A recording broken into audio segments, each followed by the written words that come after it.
طالبانو معتزله او بعضې نورې باطلې ډلې عذاب القبر نه مني.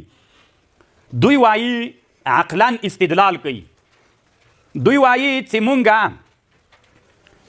کله مړی دفن کو نو که مړي ته عذاب ورکول کېدلی، وهل کېدلی، مارانو لړمانو چیچلی، نو مړی چې مونږ څنګه ایښی ده په قبر کې په همغه حالت ایښی.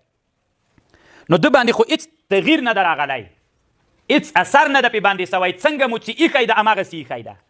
نو که وهل سوی وي نو خامخا اوښتی او راوښتی به یې ولې تغییر نه ده پې باندې سوی. دا دوی یو اعتراض کوي. خبر پوهېږئ؟ او دوی وایي که عذاب القبر وایي دا موږ ولې درب و دروب نه اورو چې دا دی وهي. دا مړی چې وهي نو په زور یې وهي، چیغې کوي، نو موږ یې ولې نه اورو. دې دپاره یو معقول جواب علماو کړی ده. طالبانو د عذاب القبر چې دا عالم د برزخ ده، بله دنیا ده.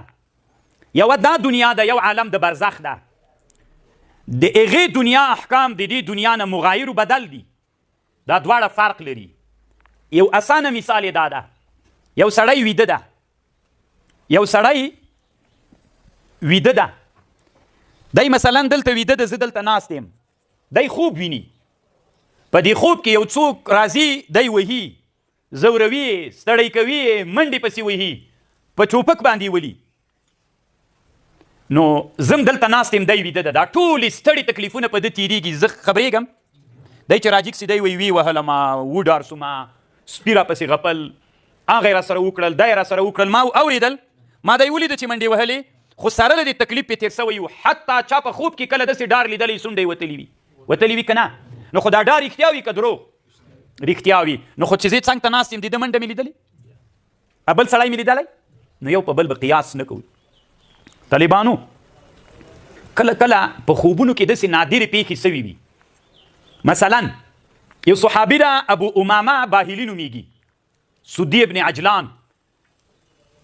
دی هغه ته ورغی، خپل قوم ته اسلام چې راوړ، خپل قوم ته ورغی. رسول الله صلی الله علیه وسلم دی خپل قوم ته ورولېږ، ورته ویې ویلې وایي ته لاړ شه هغوی ته دعوت ورکړه. دی چې ورغی دعوت ته، نو هلته یې قوم ته وویلې، قوم یې خبره ورسره ونه منله.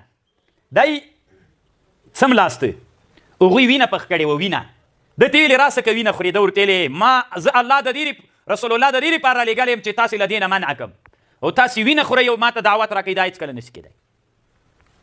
ویده سو، وږی ویده سو. کله چې ویده سو خوب ویني. یو سړی راغی، ده ته یې خوب کې شیدې ورکړې. دی وږی هم ډېر و، موړ سو.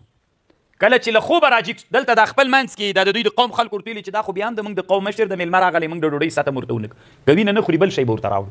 چې ورغلل راویښې کړل، وی ډوډۍ به درته راوړو. وایي نه زه موړ سوی، ما خوب کې چا ماته شیدې راوړلې. هغوی نه ورسره منله طالبانو، ده خېټه وروښودله، موړ سوی و طالبانو، بالکل مکمل موړ و. نو کله چې هغه سړی هغوی هلته ناست ول، طالبانو هغه هلته و، نه چا سړی ولیده نه چا شیدې ولیدلې. نو خوب کې طالبانو داسې آثار پېښېدلی سي. علامه ابن الحجر الاصابه فی تمییز الصحابه په دغه کتاب کې لیکلي چې دا په صحیح روایتونو باندې ثابت ده. بالکل طالبانو داسې سوي دي. یو ډېرې اوږدوم نه، یو سړی و طالبانو، یو عالم وایي د موږ یو امسایه و، ابوبکر و عمر رضی الله عنه ته به یې څوک کولې، کنځاوې به یې کولې. هر وخت به ابوبکر صدیق و عمر رضی الله عنه ته کنځاوې کولې. یو ورځ دغه سړی خوب ویني. سړی چې د ده همسایه و، د ده له کوره راووت، او هغه بیا ابوبکر و عمر صاحب ته کنځا وکړې. ده جنجال ورسره وکړ. چې جنجال یې ورسره وکړ، دواړو خپل منځ کې ډېر اوږد جنجال وکړ. دی خفه لاړ کور ته ویده سو. ماخوستان ډوډۍ یې مو نه خوړله. کله چې ویده سو، خوب ویني. رسول صلی الله علیه وسلم ورته په خوب کې راغی. رسول الله صلی الله علیه وسلم ورته ویلې وایي ولې غمجن یې؟ وی د ما همسایه چې د ابوبکر و عمر صاحب ته کنځا کوي. دې سړي ورته ویلې وایي ته د هغه در سره واخله، دا چاړه حلالې که. دی چې راغی طالبانو، هغه چاړه یې راواخیستله د خوب کې. هغه سړی چې ابوبکر صدیق و عمر صاحب ته یې کنځا کولې، هغه یې حلال کړ. چې حلال یې کړ، دی چې سهار راجګ سو، چې هغه سړی چې د ده همسایه ده په کور کې مړ د حلال سوی. د خوب لیدلی طالبانو هلته څنګه سوی. دی له خپلې کوټې بیخي وتلی نه ده، دی سره بیخي چاړه نسته ده، په خوب کې طالبانو دا کار سوی.